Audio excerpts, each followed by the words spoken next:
Assalamualaikum warahmatullahi wabarakatuh. Salam dan bahagia Bapak Ibu Guru semua.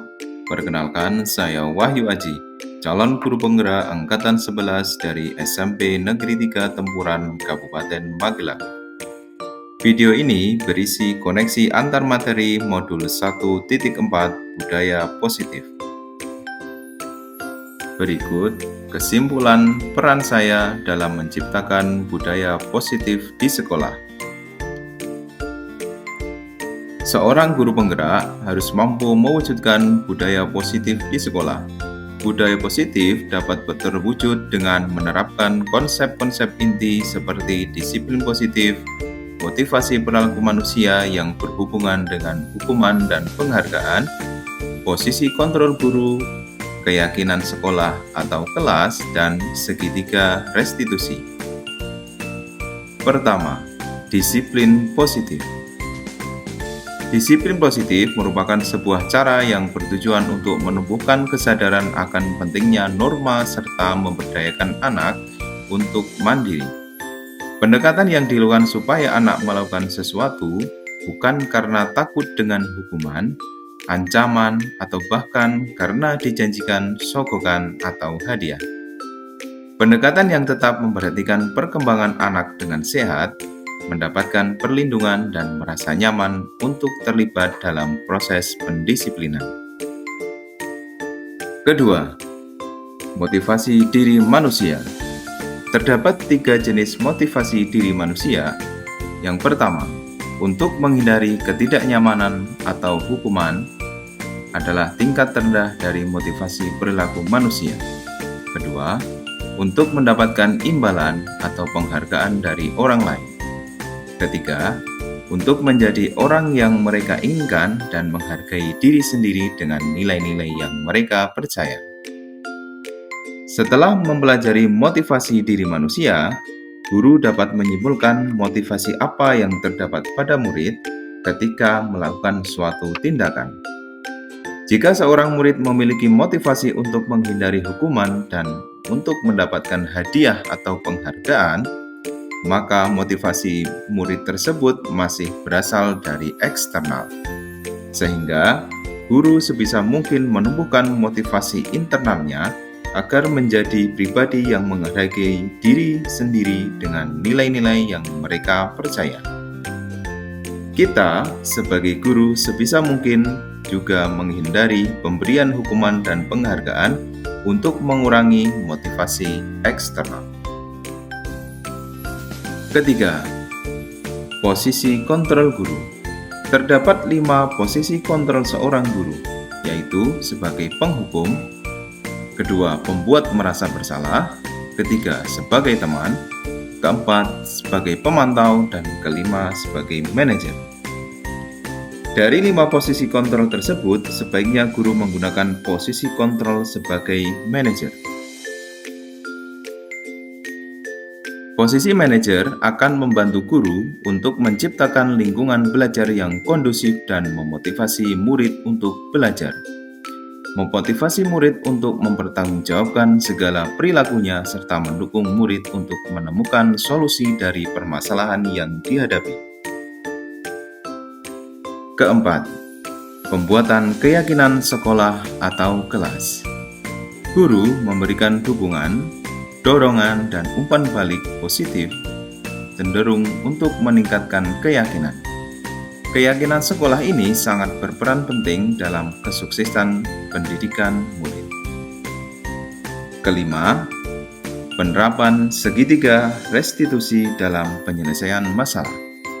Restitusi merupakan sebuah cara menanamkan disiplin positif pada murid.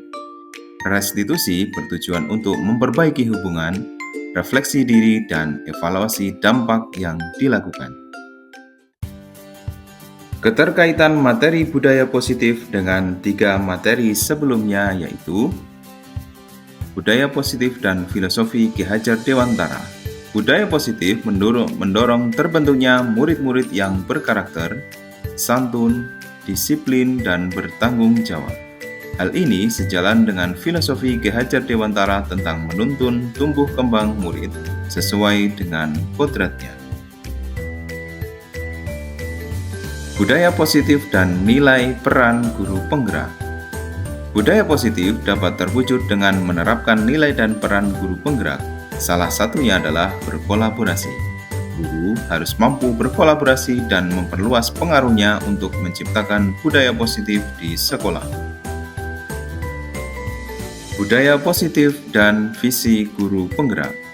Guru penggerak harus mampu melakukan perubahan positif di sekolahnya melalui visi guru penggerak yang disusunnya. Dukungan kolaborasi dan penerapan budaya positif akan membantu mewujudkan visi guru penggerak.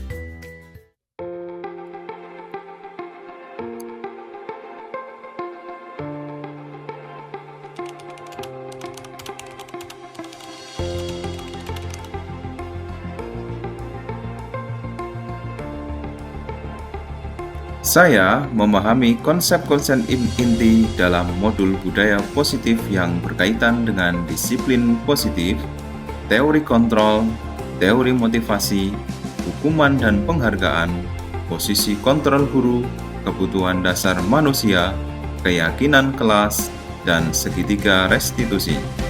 Seluruh konsep tersebut tentunya harus dipahami, dilaksanakan, dievaluasi, dan dibagikan kepada rekan sejawat.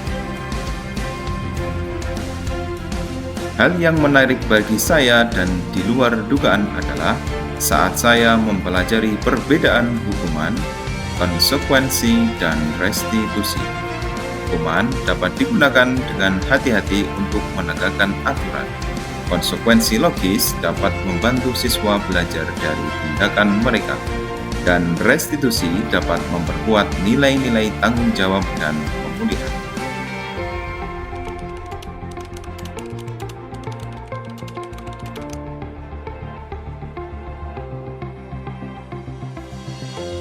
Perubahan yang terjadi adalah pada cara berpikir dan tindakan saya. Saya meyakini bahwa setiap murid mampu menyelesaikan masalahnya sendiri. Tetapi kita sebagai guru berperan sebagai manajer dengan mengarahkan dan menuntun mereka untuk menjadi lebih baik.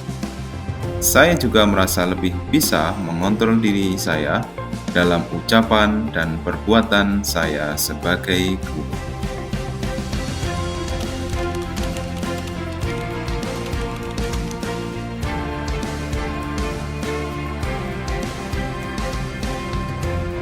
Saya menangani murid yang ketahuan merokok menggunakan seragam sekolah di dekat area sekolah.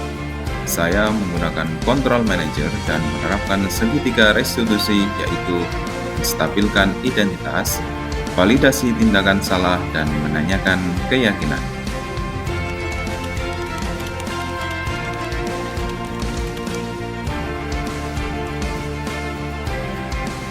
Perasaan saya nyaman ketika berdialog dengan murid. Mereka secara jujur mengungkapkan alasan melakukan perbuatannya.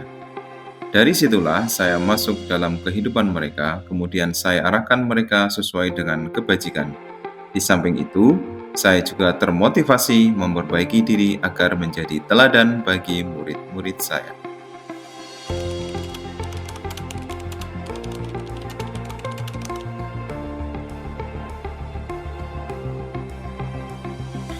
Hal yang sudah baik menurut saya adalah mulai munculnya motivasi internal untuk melaksanakan tugas dan tanggung jawabnya sebagai murid.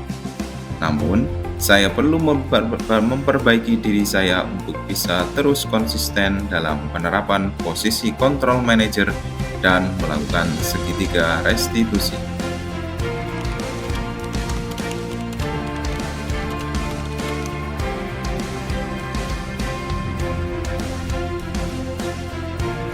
Sebelum mempelajari modul ini, posisi kontrol yang sering saya pakai adalah sebagai pemantau dan penghukum. Perasaan saya saat itu, saya merasa marah karena masih melihat murid melakukan kesalahan tanpa mengetahui kebutuhan dasar mereka yang tidak terpenuhi. Setelah saya mempelajari modul ini, saya mulai menerapkan posisi sebagai manajer dan melakukan segitiga restitusi dalam menyelesaikan masalah murid. Perasaan saya menjadi lebih nyaman dan mampu mengontrol emosi diri. Saya juga sadar bahwa komunikasi yang efektif akan membawa dampak perubahan positif bagi sekolah.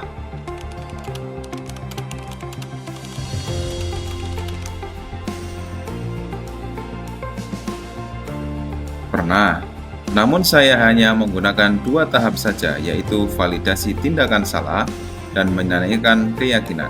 Pada tahap validasi tindakan, saya menanyakan alasan mereka melakukan pelanggaran dan langsung menghukum sesuai kemampuan mereka.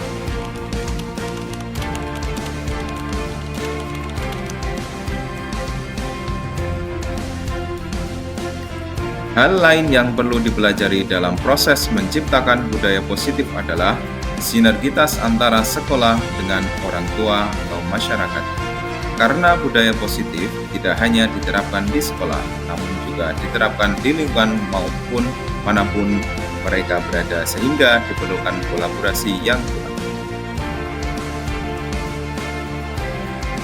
Demikian video ini, semoga bermanfaat. Terima kasih. Mari bergerak dan berdampak. Wassalamualaikum warahmatullahi wabarakatuh.